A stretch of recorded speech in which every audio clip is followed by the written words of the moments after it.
Connect is the epigraph to Howard's End, Ian Forster's 1910 novel, written in a time that bridged the enormous cultural gap between the authors of the Victorian era and the modernist writers of the 20th century.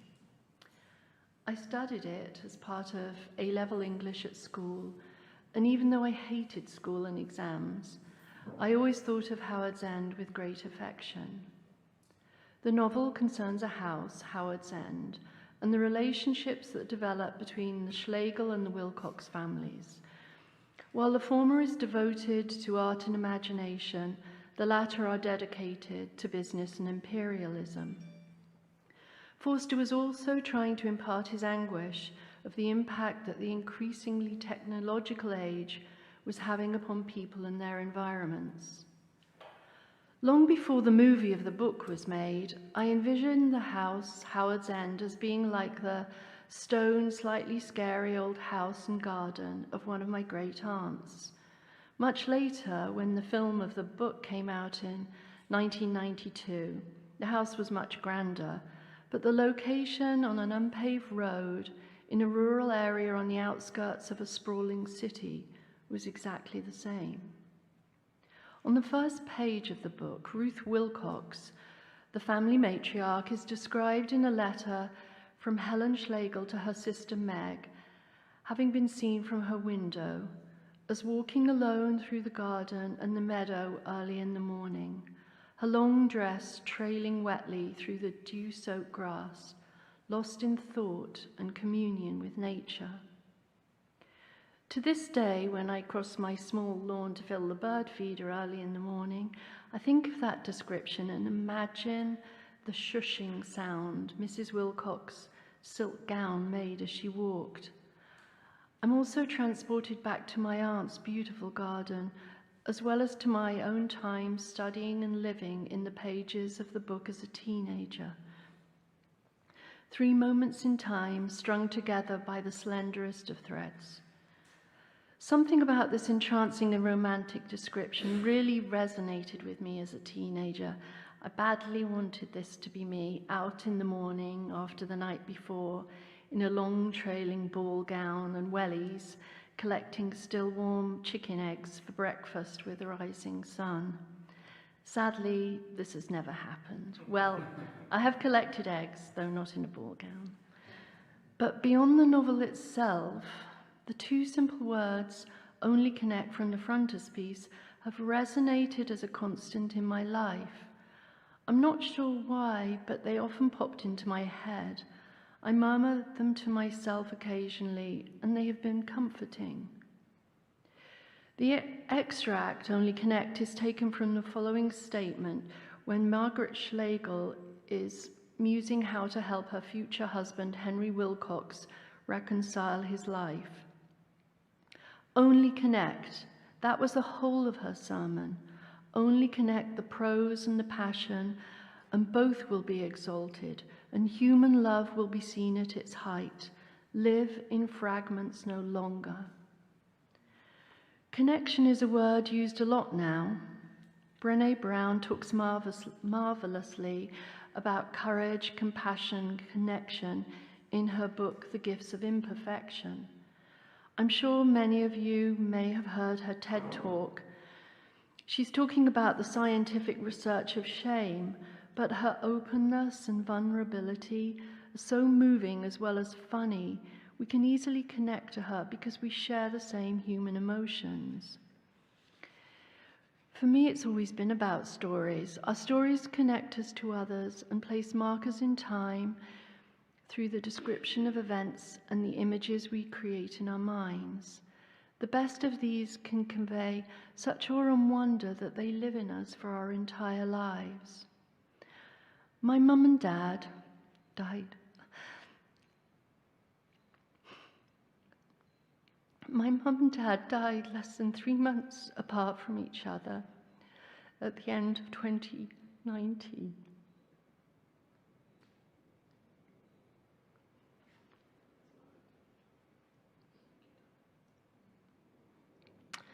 My dad, who had always been very healthy, died very suddenly on October the 12th And then my mum, who had had Alzheimer's, died from a fall just after Christmas.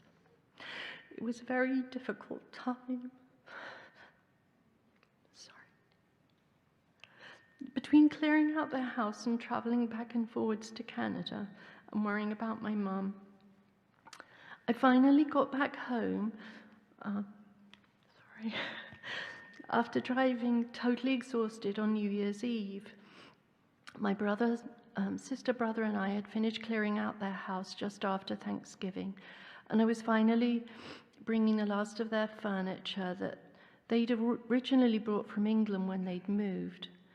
I'd always loved this mid-century furniture, but it was all in a sorry state. On New Year's Day, very early in the morning, I was checking my email as I had coffee, and there was a daily blast from the Center for Action and Contemplation. This was a special New Year's message titled, "Moving Forward by Looking Back." It was a lovely piece inspired by Shane Claiborne about building the new from the old, about God restoring all things. I casually thought, that's a nice message, and began to get on with my day. I wanted to make a start on figuring out what to do with the furniture that was piled everywhere. I decided to check the Urkel website for some cleaning recommendation, and after a little noodling about, I found that they had some facsimile catalogues from the time my mum and dad bought their furniture in the late 60s. They were very retro cool. The catalogue cover even had a picture of their sideboard, complete with a cartoon spokes lion, the Urkel lion. After a few pages in the PDF, flipping through, the heading on the page jumped out of me. The Urkel lion looks back to go forwards. I sat and looked, and for maybe a minute, I was completely stunned. I felt the hair on the back of my neck stand on end, and I just sat. And tears began to roll down my face. After my parents died, I felt nothing but numbness and despair at the hole that was left, and a deafening silence and no comfort. But I found that repairing and restoring that furniture formed a basis to heal that lost space in my life. Carl Jung came up with the term synchronicity to describe the principle that he believes served as a connection between seemingly meaningful coincidences that cannot possibly be causally linked. For example, you think of a friend you haven't seen for years, and suddenly, out of the blue, they contact you. Does anyone have a tissue? Yeah.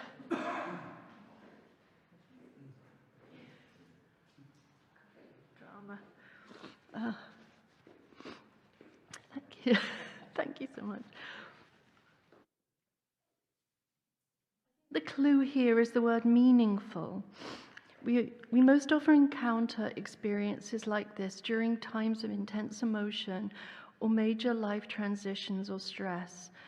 While these things have seemingly no causal connection, they often offer a sense of deep meaning to those who experience them. For a while now, I've been struggling with some major changes I want to make in my life. As part of this, I've been exploring several new things and ideas, one of which is being part of a study group this summer discussing the Gospel of John. Actors are reading the passages in a slow, more dramatic way, creating a contemplative mood. When all things were made by him, and without him was not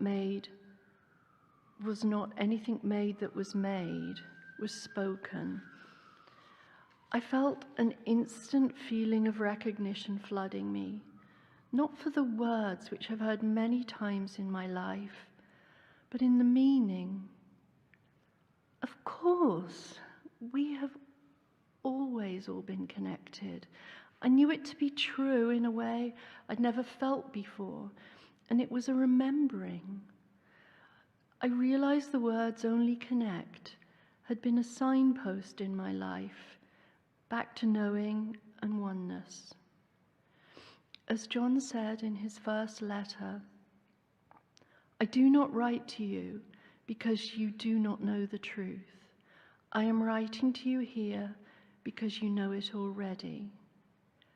And as Julian of Norwich observed, "The love of God creates in us such a oneing that when it is truly seen, no person can separate themselves from another." So now when I think of connection, I feel this knowing and oneness. I believe as humans, our time on earth is to be used reconnecting, connecting past and present, to connect to all other humans, no matter how different we may find them, with compassion through our common experiences, to connect our way of living and using resources with the impact it has on everything surrounding us in the natural world, and finally, our connection to the divine whole. Thank you.